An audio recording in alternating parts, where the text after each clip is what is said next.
Hola, ¿qué tal? A todos, ¿cómo están? Muy buenas tardes. Con ustedes Felipe Gil de Gil y Solís Abogados. Es un gusto para mí compartirles un webinario más del despacho. Tenemos un temario interesante en materia corporativa. Agradecemos a los asistentes.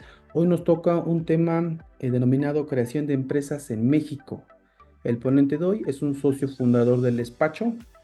Una de las interrogantes que planteamos para el webinario es sobre sociedad limitada o anónima. El ponente, permitiré presentarlo, es licenciado en Derecho por el Instituto de Ciencias Jurídicas de Puebla, cuenta con más de 15 años de experiencia en asesoría y gestión de asuntos notariales.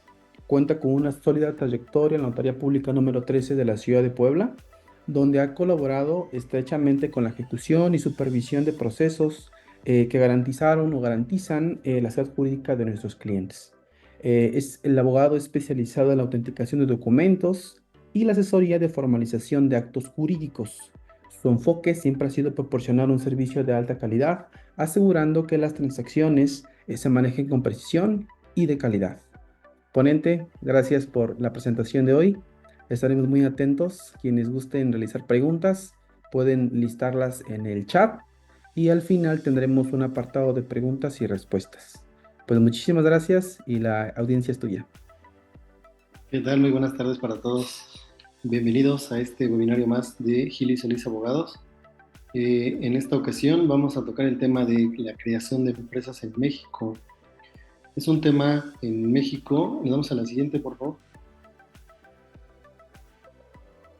Bueno, en México la creación de las sociedades, ya sea civiles o mercantiles, está regulada primero que nada por la Ley General de Sociedades Mercantiles, así como por el Código Civil Federal, los códigos civiles de las entidades federativas, es decir, los códigos locales. En el que sigue, ahorita vamos a ver los principales requisitos que son necesarios para la constitución de una empresa, ¿sale? Se forma a través de un acta constitutiva, la cual se hace ante el notario público. Dentro de los principales tenemos, primero que nada, al nombre. El nombre es el que va a distinguir a nuestra sociedad mercantil o nuestra sociedad civil, dependiendo el caso, de otras sociedades. Este nombre, quien se encarga de regular la viabilidad del mismo, es la Secretaría de Economía, a través de un portal que se maneja para la autorización de esta denominación o uso de nombre. Lo puede crear o lo puede solicitar, mejor dicho, cualquier persona que tenga una firma electrónica del SAT. Puede acceder al portal de Secretaría de Economía o en su caso la forma más práctica la hace el notario, a donde se va a constituir la escritura pública con la que van a hacer nuestra sociedad. ¿Sale? No tiene ningún costo, generalmente de uno a dos posibles nombres se envían para su estudio, y una vez que toda la República Mexicana ese estudio se hace efectivo, nos van a indicar dos opciones, ¿sale? La primera puede ser que ya esté ocupado o que el nombre sea muy similar a alguna otra sociedad ya existente, y en segunda opción es que el nombre esté libre y listo para ocuparse. El nombre se va a formar como uno lo desee. El nombre de la sociedad que se va a plasmar en el acta constitutiva. Cabe hacer mención que puede ser un nombre diferente al que comercialmente se va a utilizar. Vamos a suponer que nuestra empresa o la empresa de nuestros clientes como abogados, bueno, entendiendo que este tipo de webinarios es tanto para abogados como para potenciales personas emprendedoras que se reúnan eh, so- para poder crear una sociedad. Entonces este nombre se diferencia del nombre comercial. El nombre comercial que en un webinario diferente vamos a tratar, el cual ante el Instituto Mexicano de la Propiedad Industrial se puede registrar. Pero bueno, entonces en este caso, avanzando con nuestro tema, este nombre, una vez autorizado, se va a asentar primero que nada en nuestros estatutos sociales. Como segundo punto tenemos acá que deben ser mínimo 2 socios. En nuestra legislación actual, a excepción de las sociedades por acciones simplificadas, las famosas SAS, donde sí se permite que sea un solo socio, en el resto de sociedades tienen que ser por lo menos 2 socios. Y de ahí, dependiendo qué tipo de sociedad, la anónima permite un número indefinido de socios y hay algunas que sí tienen un tope, como las de responsabilidad limitada. Bueno, de los socios de cada uno hay que especificar que se requiere su plena identificación ante notario, precisamente para poder, para deslindarnos de algún tema de una empresa fantasma. Ese también es materia de otro webinario, pero bueno, por lo mismo, ante notario público tenemos perfectamente que identificar la identidad de las personas, de los socios. ¿Sale? ¿Cómo se van a identificar? ¿Cómo se van a plenamente identificar? Pues a través de su identificación oficial, que generalmente se ocupa el INE, puede ser también un pasaporte vigente o una cédula profesional de las que tienen fotografía. Segundo documento, su acta de nacimiento. También, si está casado, forzosamente, independientemente de que sea sociedad conyugal o régimen de separación de bienes, también se requiere acreditar tal carácter de matrimonio con su acta respectiva. También es necesario e indispensable su clave única de registro de población, la CURP, y también tiene que estar dado de alta en el SAT, para lo cual se requiere una constancia de situación fiscal actualizada. También como último requisito, al menos de la persona física, se requiere de su comprobante de domicilio. ¿Sale? Este es su comprobante de domicilio donde vive, no es necesariamente el comprobante de domicilio donde se va a sentar el negocio principal de la sociedad que se está constituyendo. ¿Sale? También cabe hacer mención que dentro de los socios no necesariamente tienen que ser personas físicas, es decir, también personas morales, es decir, otras empresas pueden reunirse si su objeto social, digamos, es el mismo giro comercial. También las personas morales se pueden asociar con otras personas morales o con personas físicas. Naturalmente, la lista de requisitos para las personas que acabo de dictar tiene que ver con el representante legal, es decir, quien sea apoderado, quien tenga las facultades propias para representar a la sociedad y constituirla, o puede ser, además de un apoderado, el administrador único o el presidente de consejo, ya sea de administración o de directores, dependiendo del tipo de sociedad. Después, como tercer punto, tenemos el objeto social. ¿Le puedes dar dos adelante? Ese lo acabamos de leer. Los 2 socios como mínimo. Y el que sigue, por favor. Bueno, tercer punto, el objeto de la sociedad. En este punto cabe hacer mención que se describen, como dice la diapositiva, las actividades principales a las que se va a dedicar la empresa. Bueno, pues en una forma muy detallada y clara se tiene que delimitar cuáles van a ser esas actividades económicas a las que se va a dedicar nuestra empresa. Vamos a poner el ejemplo de una comercializadora, a lo mejor de productos de abarrotes. Entonces, la empresa se constituye y dentro del objeto social va a ser el de comprar materia prima, quizá para transformar esa materia prima en productos ya de venta final. Puede ser importar productos para comercializarse, en su momento almacenar, en su momento transportar, venta ya sea al menudeo, al mayoreo, puede ser incluso para exportar este tipo también de nuestra mercancía, ¿sale? Por citar un ejemplo, a eso se refiere el objeto de nuestra sociedad.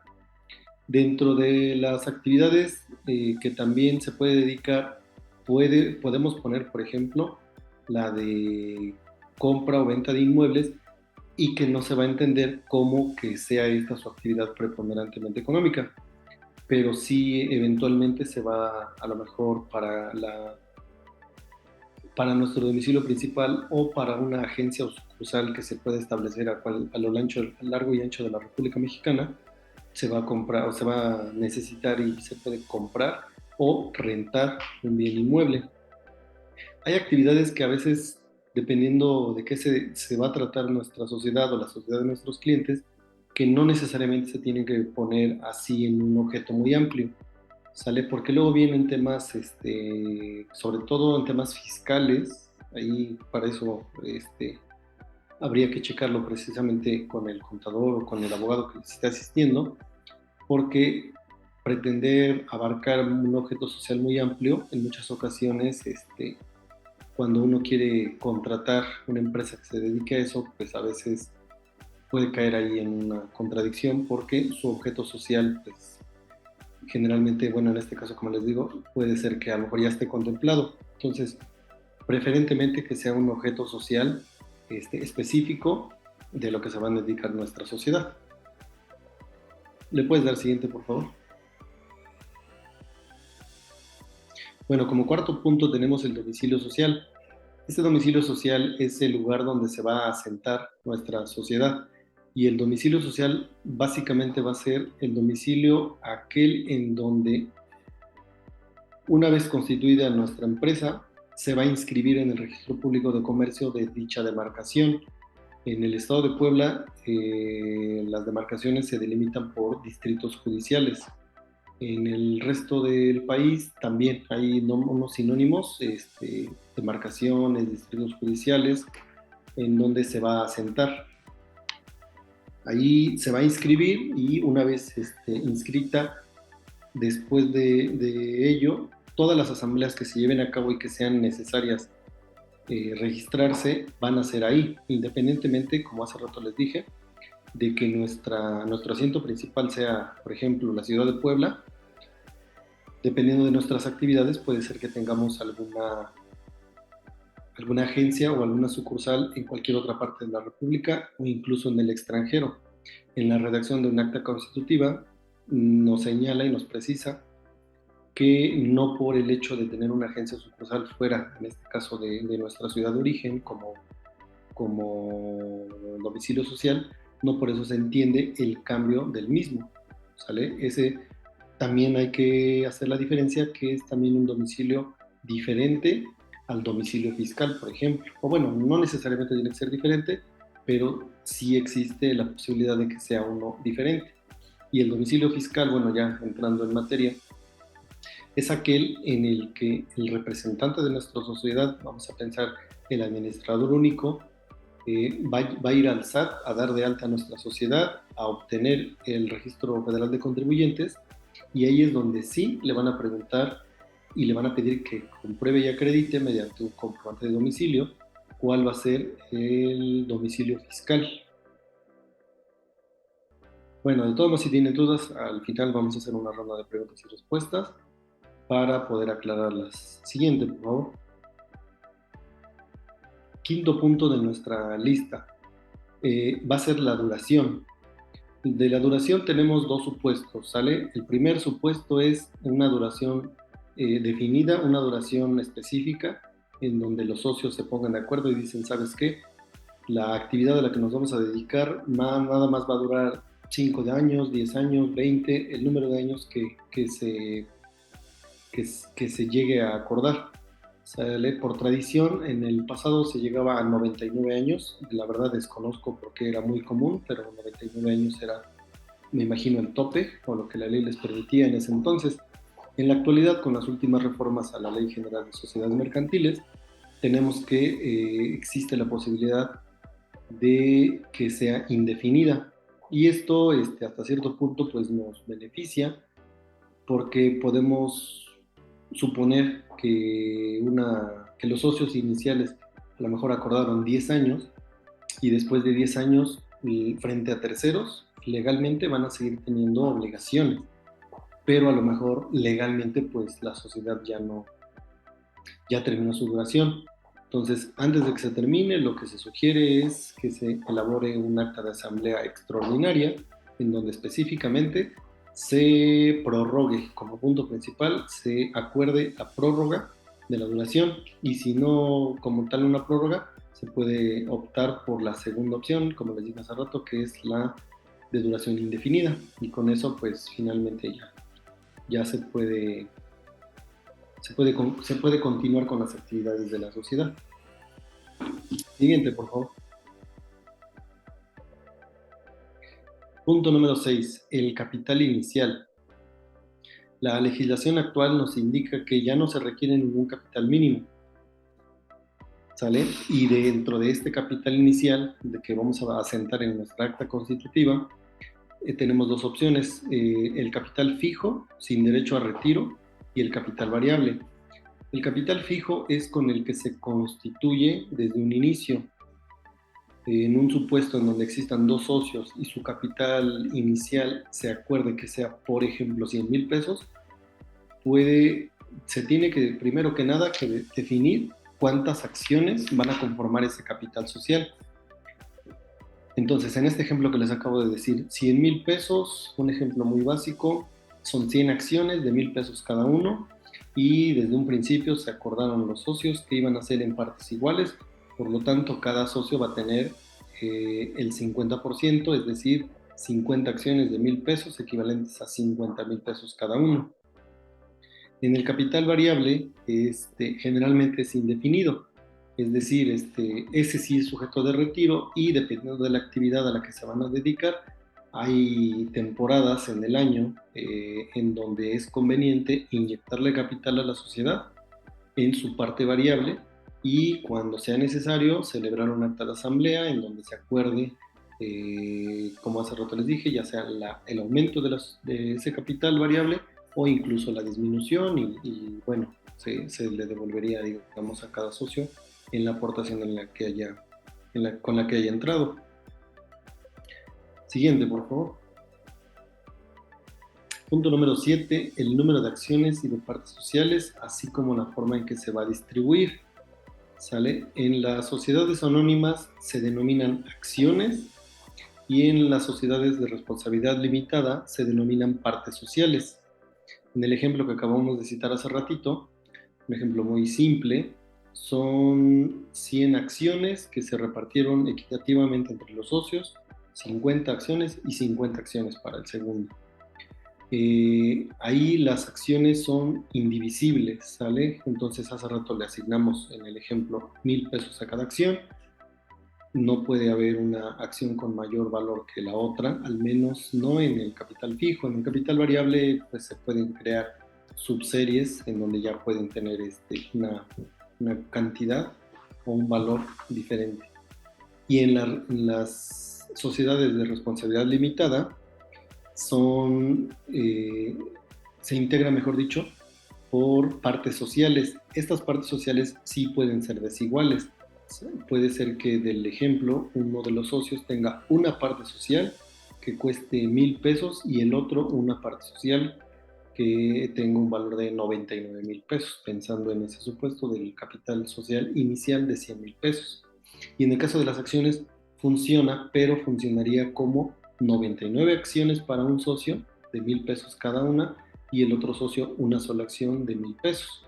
Es decir, puede haber un accionista mayoritario en las sociedades anónimas, y puede ser en el otro un socio con un capital, digamos, mayoritario, pero entendiendo que en las acciones son indivisibles y todos tienen que ser del mismo valor en su parte variable, en su parte fija, perdón, y las partes sociales, esas sí pueden tener un valor desigual.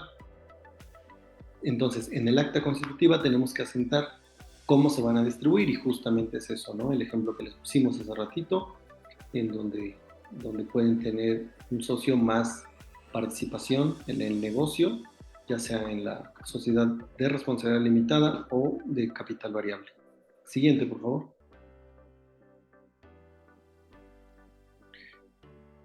Ok, bueno, entendemos que nuestra sociedad es un ente, una persona física, moral con capacidad jurídica, personalidad y patrimonio propios. Entonces, esta sociedad tiene que estar forzosamente representada a su vez por una persona física. que puede ser uno de los socios o puede ser un tercero, una persona totalmente ajena a la participación social, y por lo tanto esa va a ser nuestra forma de administración. Tenemos dos opciones. En el inciso A, un consejo ya sea de administración o de directores. Generalmente en las sociedades anónimas de capital variable se maneja un consejo de administración, y consejo de directores es para una sociedad de responsabilidad limitada, así como la segunda opción, el administrador único o el director único. En el inciso A, consejo de administración, generalmente también se tiene que conformar por tres figuras. La primera es el presidente del consejo de administración, que es quien va a tener generalmente todas las facultades de representación, todas las facultades frente a terceros. Pueden ser instituciones bancarias, pueden ser en algún tipo de un juicio, puede ser para licitar alguna obra pública, frente a cualquier institución educativa tal vez, o de gobierno, ya sea de también alguna oficina público-privada. Y después del presidente viene un secretario y un tesorero. Son las tres figuras que componen al Consejo de Administración. Por su parte, el administrador único es el que también tiene todas las facultades como si fuera un presidente de consejo, pero ahí él tiene la capacidad de poder decidir y ejecutar los actos que la sociedad previamente le haya encomendado. En este punto, en este punto número 8 de la forma de administración, también cabe hacer mención que el órgano supremo de una sociedad siempre va a ser el consejo, bueno, como tal, la junta de socios. Es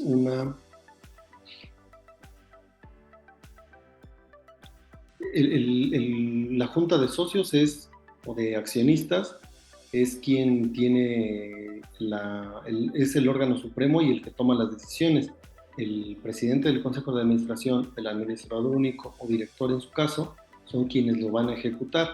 Desde el acta constitutiva ya se les plantean todas las facultades que van a tener.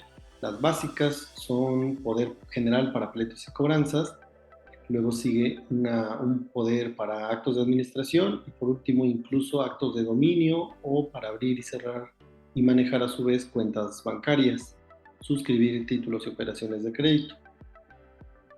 Esa es la forma de administrar de una sociedad. Insisto, puede ser uno de los socios o incluso puede ser una persona diferente. Siguiente, por favor. La figura del comisario solamente la vemos en una sociedad anónima de capital variable. Entonces, en este punto número 9, nuestro comisario, en ese ejemplo, va a ser la persona que vigile el funcionamiento de la misma. Entonces, generalmente también es quien tiene que estar presente en una asamblea general de socios, que es, como les dije, el órgano supremo de la sociedad anónima de capital variable, y el comisario es quien vigila las actuaciones tanto de la sociedad como del administrador o presidente o consejo de administración como tal. En una sociedad de responsabilidad limitada, como tal, la figura del comisario no está, aunque sí existe la posibilidad de tener un vigilante o un consejo de vigilancia.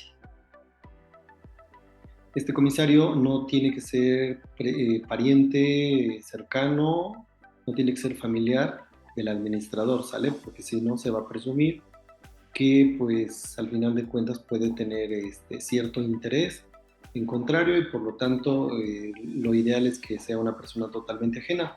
En la práctica, generalmente quien adopta el papel de comisario es el contador o contadora que asesora, o alguno de los abogados. Siguiente, por favor.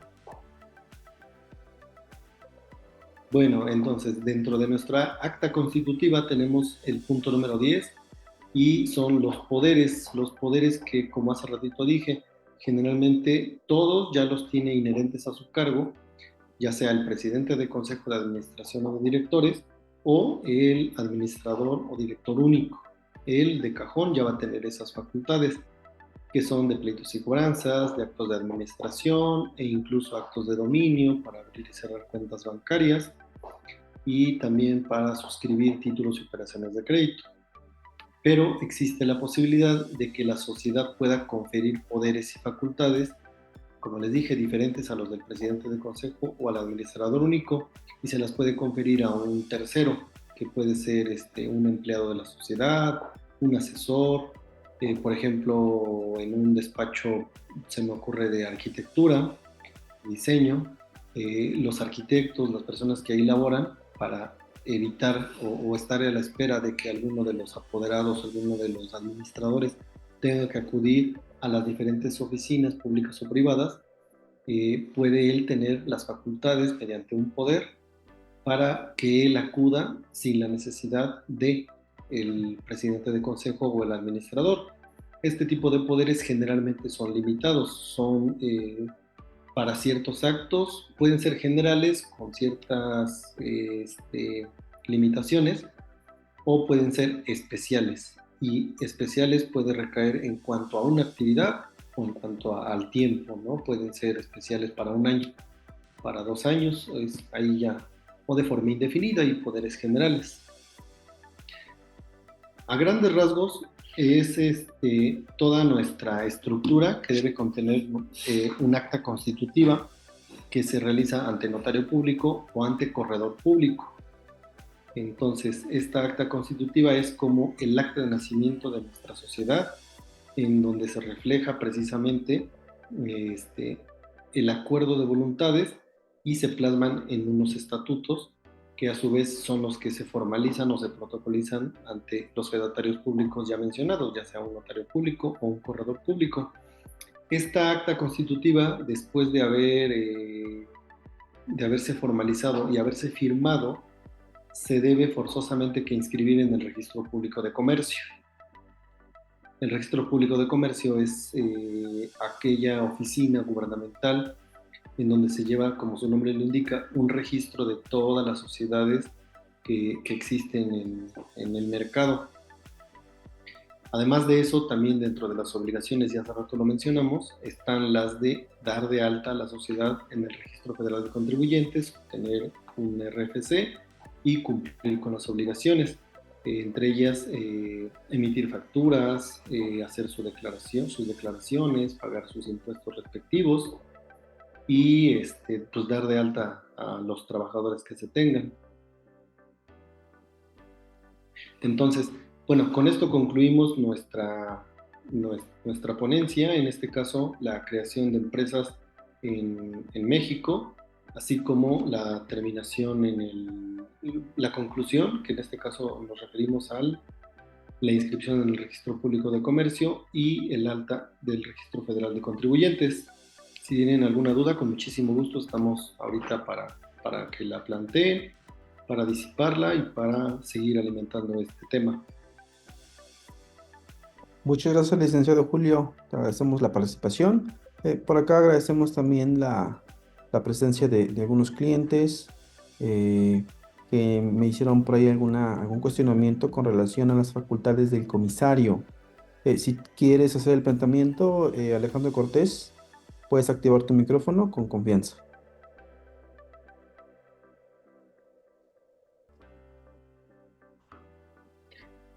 ¿Qué tal? ¿Cómo están? Muy buenas tardes. Licenciado, ¿cómo te encuentras? Muy buenas tardes. Bien, Alejandro, buenas tardes. Bien, gracias. ¿Tú qué tal? Bien, bien, bien. Gracias. Aquí pendiente de... Gracias por toda la información que has compartido. Yo creo que es muy importante porque de repente nosotros en el tema empresarial pues no nos quedan claras ciertas cosas y este tipo de información y webinar que dan pues realmente nos dan un panorama un poquito más claro para poder pues seguir adelante en todo esto. Dicen que aprender es complicado, pero si no tomamos acción y no lo hacemos, pues vamos a seguir igual siempre. Le preguntaba yo al abogado Felipe, con el tema de comisario, ¿cuál es el alcance que llega a tener un comisario? Por ejemplo, si yo quiero cambiar el comisario que ahorita se puede tener en una empresa, ¿cuál es el proceso? ¿Se tiene uno que esperar y hacer una asamblea o cuál sería el proceso? Claro que sí, Alejandro. Bueno, pues primero que nada, muchas gracias. Bienvenido a este webinar y para eso estamos, de hecho, para ti y para el resto de los compañeros que nos están viendo a través de la plataforma. Con mucho gusto. Mira, la figura del comisario solamente es un vigilante. Tiene un papel importante dentro de la sociedad. Sin embargo, de entrada, pues no es socio o no necesariamente tiene que ser el socio y sus alcances pueden ser limitados hasta donde los socios lo permitan. Sí se tiene que celebrar un acta de asamblea, precisamente, en donde se tiene que acordar, primer punto, la remoción del comisario y segundo punto, el planteamiento de la persona que va a sustituir al comisario, pero sí, siempre tiene que existir esa figura, tiene tiene que recaer en una persona. Tienes que celebrar acta de asamblea, se asienta ese acuerdo, primer acuerdo que se va a remover y segundo acuerdo que quién va a ser la persona que lo va a estar a sustituir. Ok, excelente. Muchas gracias, Nick. Generalmente el comisario no tiene facultades adicionales, no tiene facultades de un apoderado. El Ok, comisario no va a ir al banco y va a decir vengo a abrir una cuenta a nombre de la sociedad, no se lo va a aceptar el banco. ok, muy bien. Muchísimas gracias. Realmente las obligaciones o las facultades pues, se las va a delimitar incluso la oficina pública o privada a donde tenga que acudir, pero generalmente es una cuestión más interna de la figura del comisario. Ok, muchas gracias. Gracias a ti. Oye, licenciado, aprovechando ya la ocasión, me surgió la duda justo hace unos minutos que Marco no, me cuestionaba y precisamente previendo lo que establece la Ley General de Sociedades Mercantiles, ¿cuáles serían las responsabilidades, no? Porque en ocasiones la figura existe en la Constitución, sabemos que está letrado el integrante como parte de la estructura, pero en ocasiones no somos precavidos, ¿no? Con su omisión o acción. Y por ahí teníamos las dudas, ¿no? Sobre en sí qué responsabilidades tendría el hecho de que, pues dentro de sus funciones, pues no exija, ¿no? La situación financiera de la empresa, el estado de resultados, digamos, no haga su trabajo. ¿Cuál sería una responsabilidad por omisión del comisario? Claro, a final de cuentas, el comisario va a vigilar, a revisar las actuaciones de los socios y de la administración, pero yo creo que habría que hacer hincapié en que la responsabilidad principal recae en los socios. Por ejemplo, la omisión de pago de impuestos, de sus declaraciones, de la emisión de facturas o de actividades ilícitas a las que se estén dedicando o incluso actividades diferentes a su objeto social. Entonces, el comisario claramente tiene que hacerlo valer y tiene que comentárselos en una asamblea, él sí tiene el poder hasta cierto punto de convocar a asamblea ordinaria o extraordinaria, pero pues, insisto, ¿no? La responsabilidad inicial recaería sobre los socios, recaería sobre esas actividades que están dejando de hacer o actividades diferentes a las de su objeto social. Eh, te podría yo decir, ¿no? Si a los socios no les interesa mucho regularizar su objeto, su procedimiento, las formas de trabajo, pues el comisario a final de cuentas incluso puede manifestar su renuncia al cargo. Entonces no es tanto que no esté penado, que no tenga responsabilidad, claramente la tiene, pero va a ser como secundario, va a ser accesorio a la responsabilidad que de origen tengan los socios, los administradores. Ok, ok, porque bueno, haciendo un símil a las actuales figuras que se tornan importantes en las empresas, revisando las facultades y las obligaciones de esta figura, digo, el oficial de cumplimiento, por ejemplo, en la estructura novedosa en las empresas, creo que es muy parecida a esa función, ¿no? Porque al final el objetivo es vigilar gestiones, la ejecución de los negocios, la verificación de los procesos, entre otras cosas. eh, Considero importante que se debe tener esa cultura en las políticas de la empresa, porque muchas veces, como lo dije al principio, o sea, sabemos de su existencia, sabemos de su nombre, pero en Sí, realidad no se cumplen con las funciones. Y creo que por ahí viene también parte de la responsabilidad de la empresa, porque cuando tenemos ya el conflicto en el área de litigio, nos ha tocado atender las cuestiones reactivas, no preventivas. claro. Precisamente considero que debemos tener esa cultura de identificación de riesgos y que el comisario creo que es el símil, ¿no? Del oficial de cumplimiento. Y creo que algo que debemos culminar, tanto clientes como partes relacionadas de la empresa, es precisamente que se dé una participación activa en esta figura y o que se haga la implementación precisamente de los manuales de cumplimiento. Sí, totalmente. Pero bueno, en la práctica, mira, este, la figura del comisario se asienta en el acta constitutiva porque la ley lo exige, tiene que estar delimitado o definido, mejor dicho, quién va a ser o quién va a ocupar ese cargo. Puede ser uno o más comisarios, pero en la realidad, insisto, ¿no? Si la irregularidad de la empresa, de la sociedad, se da desde los socios fundadores, desde los administradores, todo ese cuerpo, pues el comisario al final de cuentas se le va a llamar cuando se necesite, ¿no? Y a veces, o sea, te puedo, para especificar un ejemplo, hay sociedades que nunca celebran un acta de asamblea ordinaria. La ordinaria es la que la ley dice que se debe celebrar por lo menos una vez al año. Entonces, las extraordinarias son en cualquier parte del año y son las que van a tratar asuntos relacionados con la modificación al objeto social, es decir, al acta constitutiva. Y después de 1, 2, 10, 20 años que no ha sufrido ningún tipo de cambio, o a lo mejor de origen sí existen los cambios naturales, y dentro de esos ejemplos puede ser la muerte de un socio. Con el fallecimiento de un socio, la sociedad continúa con sus actividades, la gente, el mismo comisario, los administradores o los socios restantes, no ven la necesidad de poder celebrar asamblea y siguen con sus actividades, ¿no? Va a ser hasta que necesiten hacer un tipo de movimiento en donde tienen que acudir con un abogado experto, con un contador o ya de plano directamente a la notaría pública, y es donde se dan cuenta pues que no han celebrado ningún tipo de asamblea.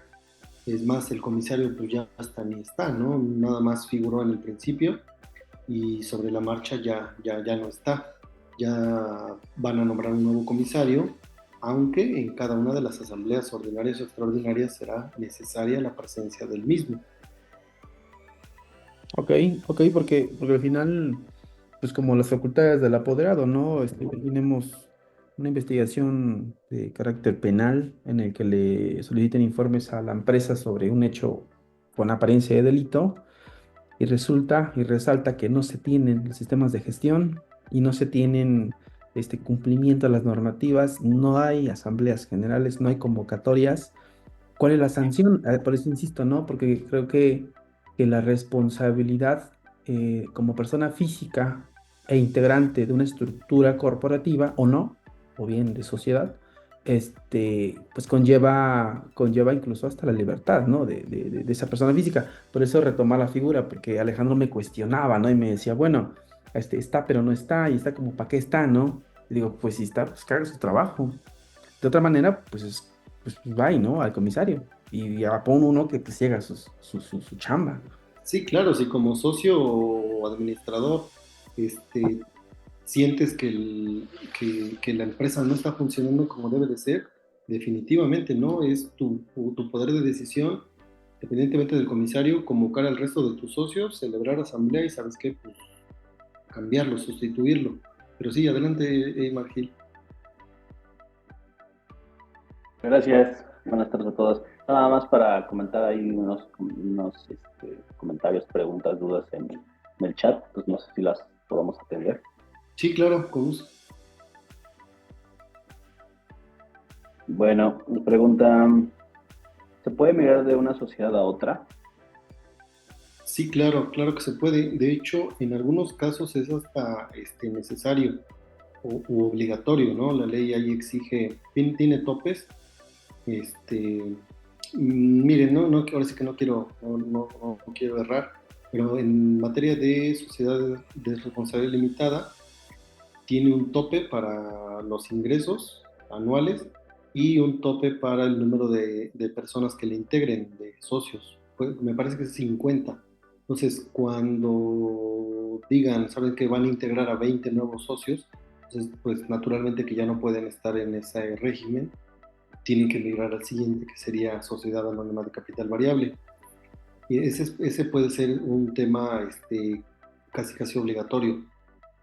Y un tema de estrategia fiscal, estrategia comercial, o porque así lo lleguen a acordar los socios, pues sí, en cualquier momento pueden migrar de régimen, pasar de sociedad civil incluso a sociedad anónima de responsabilidad limitada, sociedad de... Depende qué tipo de sociedad les convenga, insisto, por estrategia o simplemente por acuerdo, pero sí se puede migrar. Muy bien. Sí, lo único que se respetaría en su caso, de hecho también la denominación, ¿no? Se podría migrar, pero todo tiene que ver en el acta. Sí, exacto. Bueno, haciendo énfasis en este punto, efectivamente, si mi nombre inicial era uno, y por estrategia comercial, fiscal o lo que tú quieras, necesitan cambiarse a otro tipo de nombre, previa autorización de la Secretaría de Economía, se debe obtener el permiso y celebrar asamblea, en este caso extraordinaria, para asentar que todos los socios están de acuerdo en cambiar de denominación. Muy bien, pues vamos a la siguiente. Bueno, no sé si haya quedado claro por ahí la persona que comentó, igual si no puede ahondar en la duda.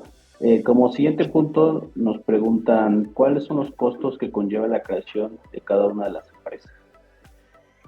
Ok, va a depender de cada entidad federativa e incluso va a depender de cada notaría pública. Los costos, por ejemplo, en Puebla oscilan entre los 12,000 y 20,000 pesos. Hay factores a considerar desde un inicio. Dentro de los factores están, primero, el capital social, por ejemplo. Como no hay un mínimo, entonces puede ser que la empresa empiece con 1,000 pesos por cada socio. Ya de ahí va a depender a qué te vas a dedicar. Y quiero poner un ejemplo. Por ahí en alguna época, por ahí de 2015, 14 más o menos, me tocó apoyar en la constitución de una empresa constructora que, entre otras actividades, iba a licitar obra pública. Y quiero entender que dentro de los requisitos para licitar esa obra pública estaban que su acta constitutiva tuviera como capital fijo mínimo, no sé, 5 millones de pesos. Entonces, cuando acuden a asesoría conmigo, ellos son los que llevan ya un acuerdo, ellos son los que se pusieron ahí a ver cuál era su capacidad de inversión y me dijeron, ¿sabes qué? Pues vamos a empezar con 50,000 pesos, dos socios, 25 y 25, sin problema. ¿Por qué? Porque a lo mejor en ese momento su capacidad para pagar su escritura constitutiva era el básico, el mínimo. Y después de un tiempo, no sé, unos 5 o 10 meses, cuando ya están concursando para licitar obra pública, regresan y, oye, ¿qué crees? Pues tenemos que celebrar nuestra primera acta de asamblea extraordinaria, protocolizarla, inscribirla en el registro público, porque nos vamos a dedicar a obra pública y en la convocatoria está que su mínimo puede ser, por ejemplo, de 5 millones. Entonces, es un tema, ese es una materia de otro tema, pero independientemente de cómo tengan que justificar el ingreso, si es a través de un préstamo, si es dinero propio, si es dinero a lo mejor de otra empresa, de otra actividad que tengan, pues ya es otra cosa. Pero a eso se debe. Entonces, uno de los puntos para determinar el costo final de una escritura constitutiva va a ser, por ejemplo, el capital social inicial. Puntos adicionales que también se van a asentar o se pueden asentar en el acta constitutiva pueden ser el número de apoderados. Entonces, en el acta constitutiva definitivamente va a existir un presidente de consejo de administración con todo el órgano, que es secretario, tesorero y pueden ser incluso vocales, o un administrador único. El presidente o el administrador inherentes a su cargo ya tienen todas las facultades, pero de ahí que digan, ¿sabes qué? Somos un despacho, hace rato dije el ejemplo de arquitectura, y son 5 socios los que la van a iniciar, pero van a tener a su cargo, no sé, o como empleados a 50, por ejemplo, arquitectos, ingenieros, algún personal de apoyo, y quieren que todos tengan un poder. Entonces son 50 apoderados como ejemplo, pues naturalmente que la ley de ingresos de cada estado va a tener un monto para poder inscribir en el registro público de comercio, en su apartado civil, en su apartado de poderes, cada uno de los apoderados con sus diferentes facultades. Entonces, pues cada apoderado va a incrementar al final de cuentas el costo final del acta constitutiva.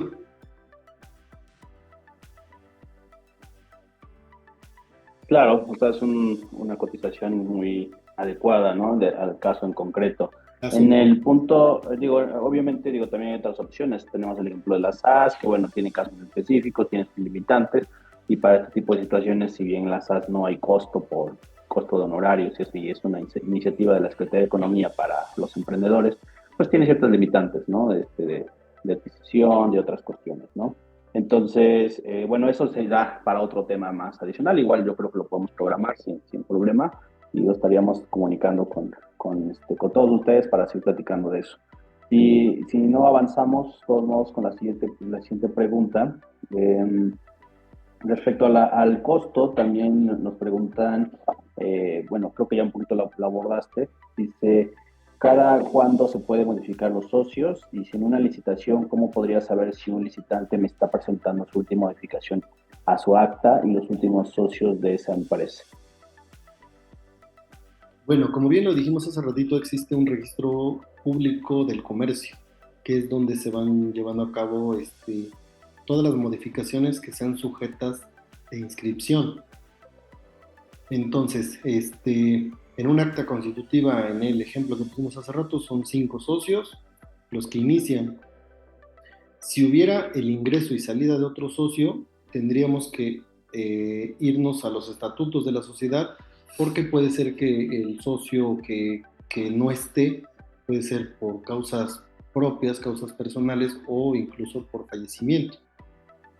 Pero al final de cuentas, como hace rato lo apunté, la sociedad es una persona diferente que tiene su personalidad jurídica y patrimonio propio diferentes a cada uno de las personas físicas que la pudieran integrar o personas morales.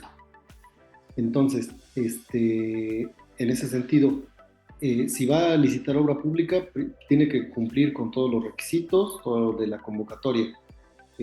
Si omitieran a un socio o si celebraron una asamblea y no estuvo él, en donde en esa asamblea supuestamente lo sacaron y ya no forma parte, pues aparte de las responsabilidades penales, administrativas que pueda tener, pues a lo mejor logra engañar a gobierno, ¿no? Que es hablando en este ejemplo de la licitación para obra pública, para algún tipo de lo que la convocatoria dicte. Pero pues sería a lo mejor una búsqueda en el registro público de comercio para verificar cuál es la última acta, porque estas actas que tienen trascendencia sí se tienen que protocolizar y se tienen que inscribir en el registro público. La protocolización es, dicho de paso, en notaría pública o correduría pública. No necesariamente tiene que ser en donde se originó, en donde se constituyó la escritura o la empresa originalmente. Puede ser en cualquier notaría de la República Mexicana. Muy bien. Listo, pues en ese sentido, no sé si la persona que hizo la pregunta quisiera abundar o preguntar más en este tema. Igual, si quieres habilitar tu micrófono, está abierto. Ok, no, creo que me quedó claro. Muchas gracias. Gracias, No, Vic. gracias, sí. Muchas gracias. Bueno, nos hacen otra pregunta. Dice, ¿qué pasa si no se celebran asambleas? ¿Quién podría auditar esa parte?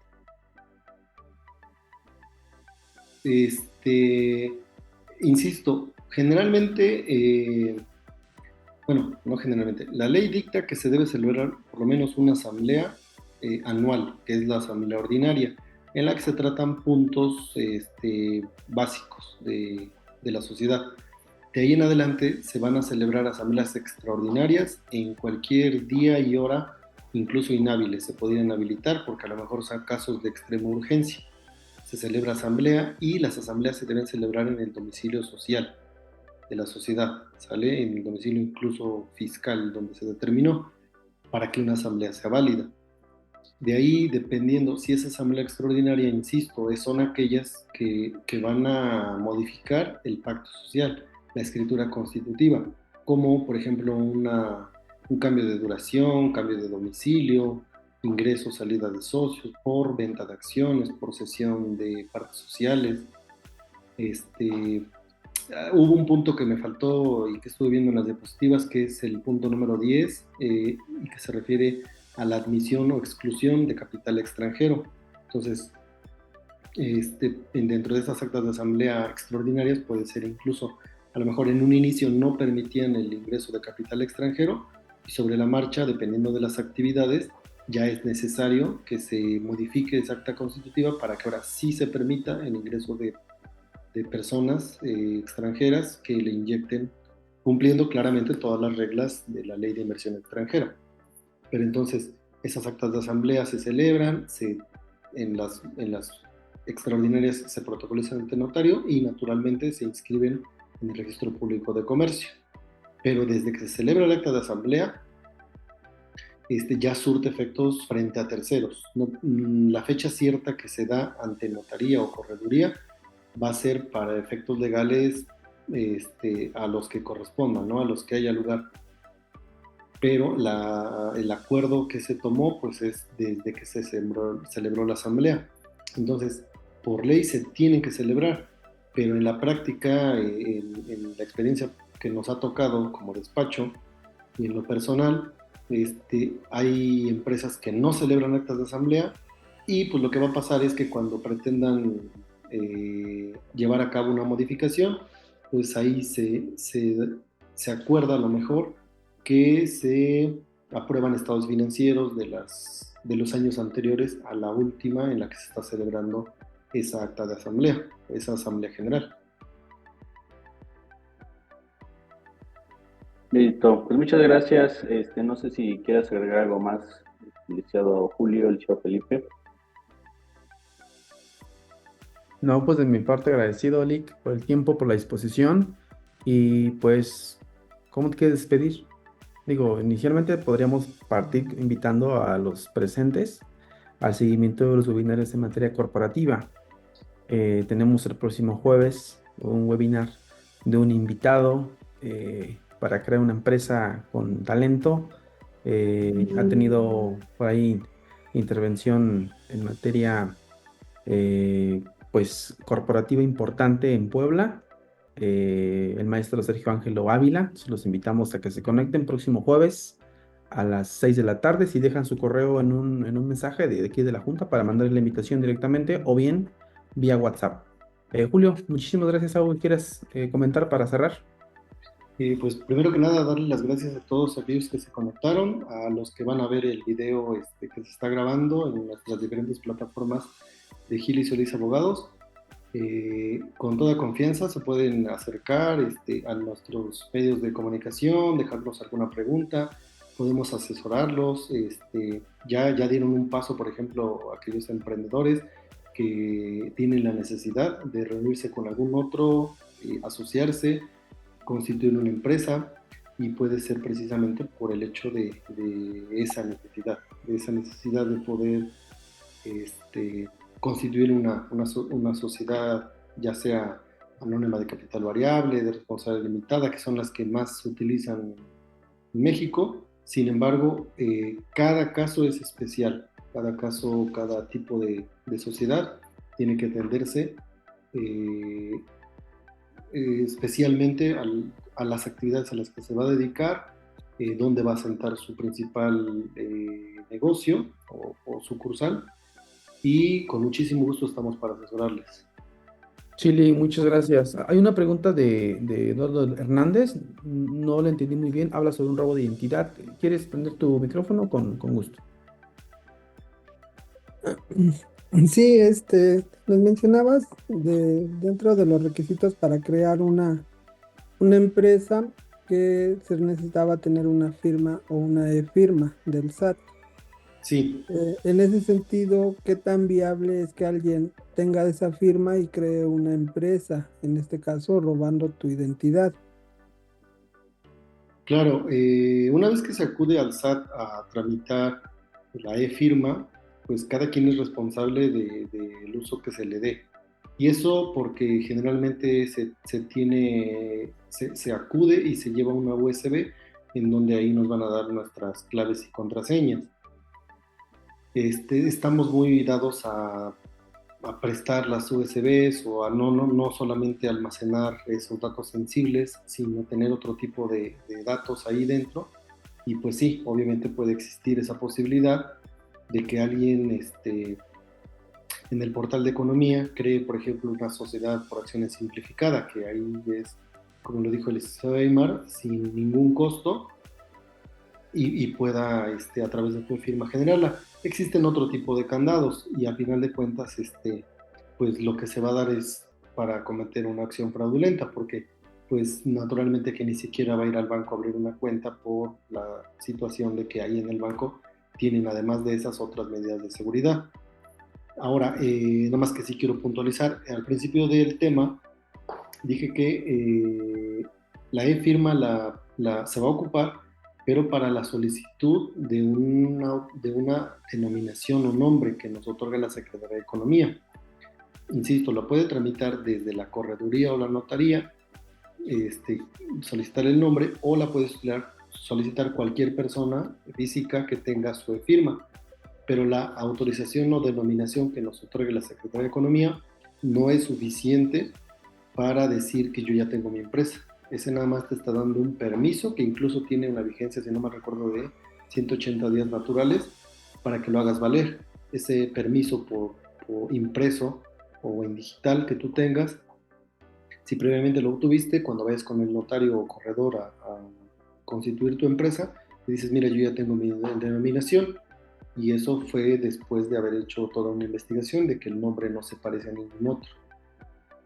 Pero ahí es donde ya ante notario corredor, cuando es una sociedad de dos socios o más, una sociedad anónima de capital variable o de responsabilidad limitada, va a pedir otro tipo de documentos para que sea un candado y no se preste una suplantación.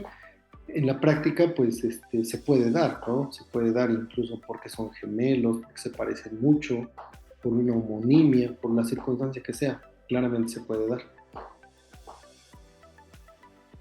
Ok, muchas gracias. Gracias a ti. Sí, ahí, por ejemplo, implicaría un tema de buenas prácticas, ¿no? Buenas prácticas en cuestión de datos personales, en resguardo de datos personales, en cuestión como comentabas, la responsabilidad de no compartir las identificaciones, el certificado y de todo el tema de la fiel. Creo que en cuanto al tema de la identidad, pues estamos todos pues, ahí propensos a ser víctimas, pero creo que sí va a haber buenas prácticas, tendríamos que ver buenas prácticas no solo en nosotros, sino también, pues obviamente, en todas las instituciones que generan esto.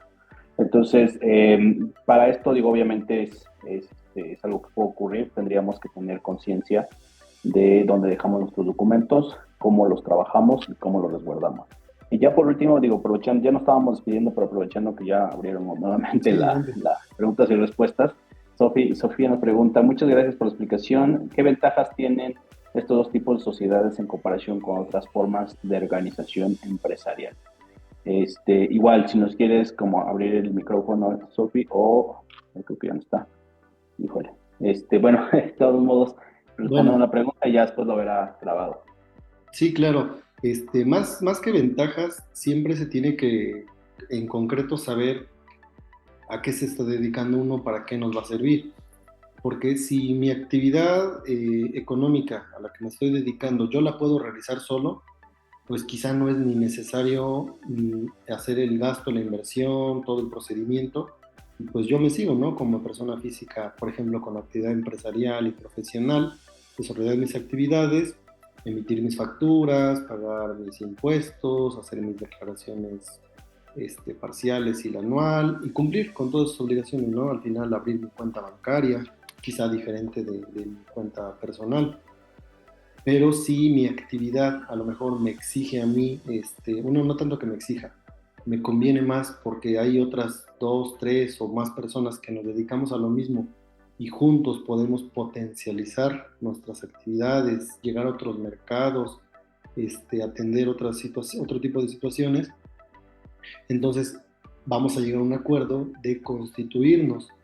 Y en el caso de la sociedad anónima de capital variable, por ejemplo, las acciones ahí que se tengan, vamos a responder pues todos por la responsabilidad que pueda tener nuestra empresa. A diferencia de una sociedad responsable limitada, en donde mis obligaciones o mi responsabilidad va a ser solamente en función de mi participación social, es decir, del capital que yo haya aportado. Pero la idea pues no es esa, ¿no? Al final de cuentas, en Gil y Solís Abogados estamos tanto para ayudar en la creación de una empresa, como eventualmente, si desafortunadamente hay algún tipo de situación litigiosa, de situación de corrección, pues también estamos para servirles y auxiliar.